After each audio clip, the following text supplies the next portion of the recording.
everyone. Welcome to the Good Doctors Diagnose for Wednesday, September 23rd. I'm Dr. Kristen, and I want to briefly remind you today that all entertainment does not have to be something that we learn from. Obviously, that sounds very potentially silly to you guys, but I know we spend a lot of time around here kind of analyzing art and bringing out really deep themes in it and having those kind of conversations. And I just wanted to make sure you guys understood that we still pursue joy here at Abbey Research as part of a primary purpose of art. So my favorite show on Netflix pretty much has still nailed it. I still watch cartoons. I love Avengers Assemble, for instance. And there's a huge piece of art where the comfort of it is incredibly important. As we move into fall, and those of you who have been kind of throwing your kids outside or yourself outside for the last couple months, if you live in North America, you're going to have to start spending a lot more time inside. You might be getting antsy and figure out kind of like what we need to do. And we would like to recommend comfort art, or as I like to call it, emotional mac and cheese.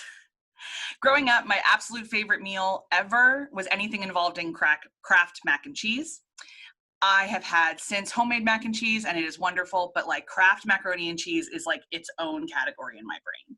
I used to bring boxes of it back with me to Belfast so that when I was having really homesick days, I could eat it. And we all have art like that too.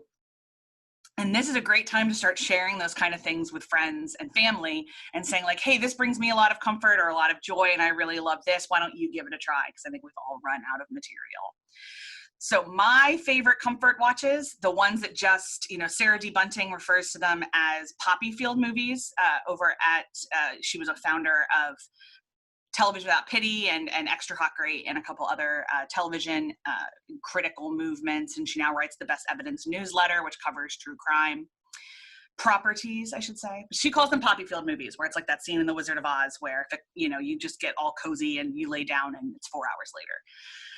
So one of my major ones is the movie League of Their Own. If you haven't seen it, can't recommend it enough. The story of the All-American Girls Professional Baseball League that existed during World War II.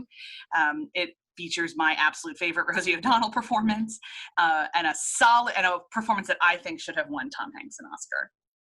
I also really love The American President, written back when the biggest kind of debate in American politics was passing a crime bill, which just feels like charming days of yore.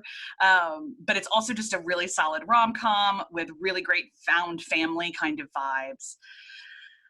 I'm also a huge proponent of the movie Tangled. That's a real comfort one for me. In terms of television, like I've already said on here, I love watching Nailed It, Great British Bake Off, competition shows like Glow Up that aren't particularly fierce or kind of like the kind of really gross side of competition that can bring out some of the worst in people. But for anyone who really, really loves watching people play complicated mind games, all the seasons of Survivor are available, and there are some great ones going back.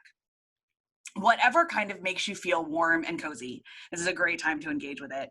Neither Dr. Hintz and I are horror movie fans, but we know we're hitting into the month of October, and a lot of you are going to be talking about that. That's fantastic. I think probably like the season of Halloween is probably the only thing we don't celebrate around here. Sorry about that. But I think my favorite horror movie is Cabin in the Woods, and I don't know if that even counts. Or Get Out. Get Out's a really good one too. So that's kind of my long rambling reminder for this end of September GDD as we kind of settle into cozy season, as I like to call it. Really hoping to be able to trade these short sleeves for sweaters pretty soon. And I hope that you get emotionally and find emotional comfort in art as well. See you guys next time.